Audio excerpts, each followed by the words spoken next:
अधिक मास महात्म्य के चौथे अध्याय में आपने जाना कि मलमास कैसे श्री कृष्ण से मिलने बैकुंठ में जाते हैं। आशा करती हूँ आपने इससे पहले के सारे अध्याय ध्यानपूर्वक श्रवण किए होंगे।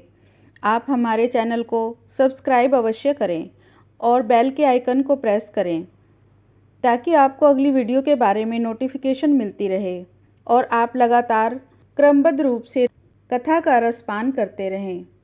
आज हम पुरुषोत्तम मास महात्म्य का 5वां अध्याय श्रवण करेंगे। अध्याय 5। मलमास द्वारा अपने मर जाने की प्रार्थना भगवान श्री हरि को करना। देव ऋषि नारद जी ने भगवान श्री नारायण से पूछा, हे महाभाग, चरणों में पड़े अधिक मास को भगवान श्री हरि ने क्या उत्तर दिया और उससे क्या कहा था? वह संपूर्ण वृतांत कृपा करके मुझसे विस्तार पूर्वक कहिए। श्री नारायण बोले, हे पाप रहित, हे नारद, जो हरि ने मलमास के प्रति कहा वह हम कहते हैं। सुनो, हे मुनि श्रेष्ठ, आप जो सत्कथा हमसे पूछते हैं, आप धन्य हैं। श्री कृष्ण बोले, हे अर्जुन, बैकुंठ का वृतांत हम तुम्हारे सम्मुख कहते हैं।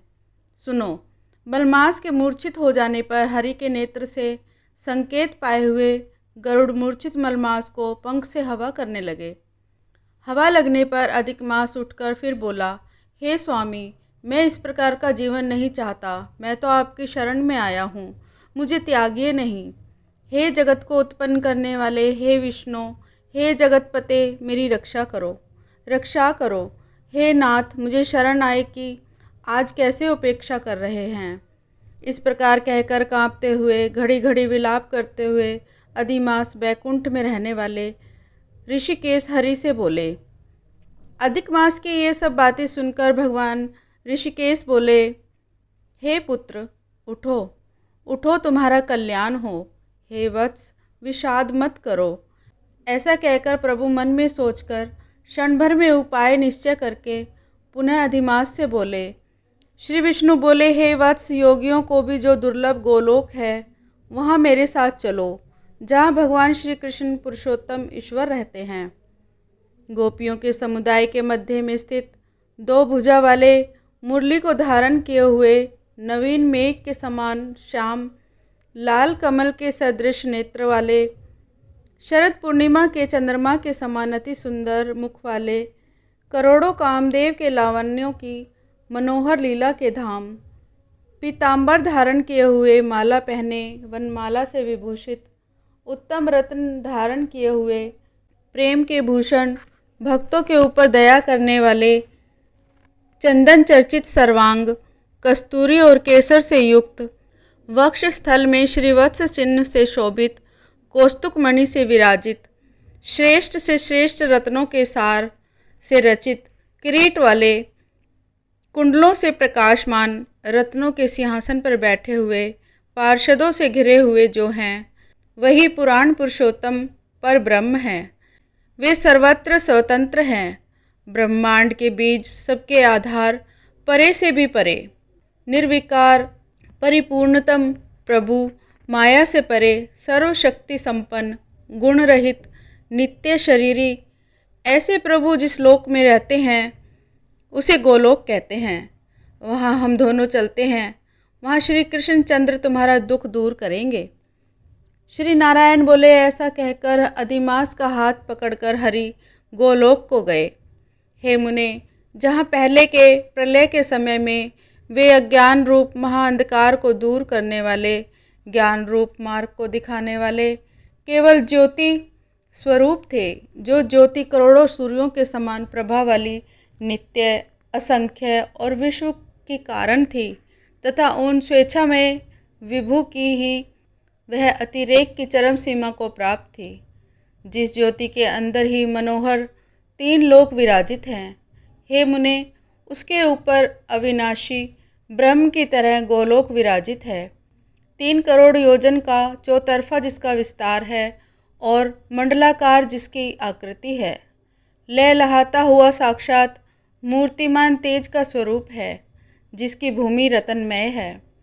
योगी जन इसे स्वप्न में भी नहीं देख पाते, केवल वैष्णव जन ही वहाँ पहुँच पाते हैं।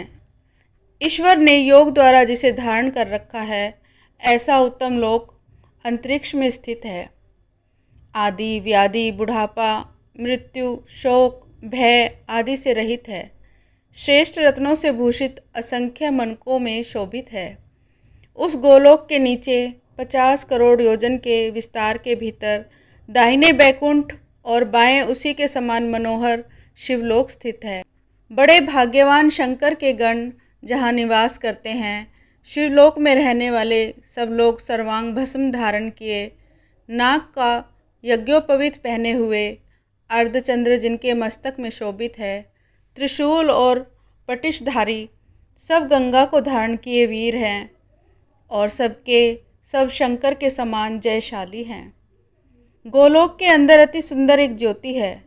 वह ज्योति परम आनंद को देने वाली है और परमानंद का कारण है। योगी लोग बराबर योग द्वारा ज्ञान चक्षु से आनंदजनक निराकार और पर से भी पर उसी ज्योति का ध्यान करते हैं। उस ज्योति के अंदर अत्यंत सुंदर एक रूप है, जो कि नील कमल के पत्तों के समान श्याम, लाल कमल के समान नेत्र वाले, करोड़ों शरद पूर्णिमा के चंद्र के समान शोभायमान मुख वाले, करोड़ों कामदेव के समान सौंदर्य की लीला का सुंदर धाम, 2 भुजा वाले, मुरली हाथ में लिए, मंदहास्य युक्त पीतांबर धारण किए, श्रीवत्स चिन्ह से शोभित, वक्षस्थल वाले, कौस्तुभ मणि से सुशोभित, करोड़ों उत्तम रत्नों से जड़ित, चमचमाते किरीट और कुंडलों को धारण किए, रतन के सिंहासन पर विराजमान, वर्णमाला से सुशोभित, वही श्री कृष्ण नाम वाले पूर्ण पर ब्रह्म हैं। अपनी इच्छा से ही संसार को नचाने वाले, सबके मूल कारण, सबके आधार, पर से भी परे, छोटी अवस्था वाले, निरंतर गोपवेश को धारण किए हुए, करोड़ों पूर्ण चंद्रों की शोभा से संयुक्त, भक्तों के ऊपर दया करने वाले, विकार रहित स्वामी रास मंडप के बीच में बैठे हुए, शांत स्वरूप, रास के स्वामी, मंगल स्वरूप, मंगल करने के योग्य, समस्त मंगलों के मंगल, परमानंद के राजा, सत्य रूप, कभी भी नाश न होने वाले, विकार रहित, समस्त सिद्धों के स्वामी, संपूर्ण सिद्धि के स्वरूप, अशेष सिद्धियों के दाता, माया से रहित ईश्वर, गुण रहित, नित्य शरीरी, आदि पुरुष, अव्यक्त, अनेक है नाम जिनके, अनेकों द्वारा स्तुति किए जाने वाले, नित्य, स्वतंत्र, अद्वितीय शांत स्वरूप, भक्तों को शांति देने में परायण, ऐसे परमात्मा के स्वरूप को शांति प्रिय, शांत और शांतिपरायण जो विष्णु भक्त हैं, वे ध्यान करते हैं। इस प्रकार के स्वरूप वाले भगवान कहे जाने वाले वही एक आनंद कंद श्री कृष्ण चंद्र हैं।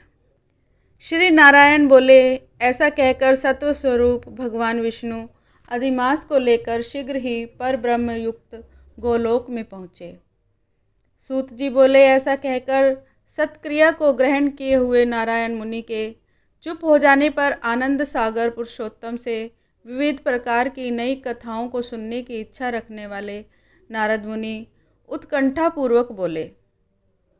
इस प्रकार श्री नारायण नर संवाद में पुरुषोत्तम मास महात्म्य का विष्णु लोक गमन 5वां अध्याय संपूर्ण हुआ। ओम श्री कृष्णाय नमः।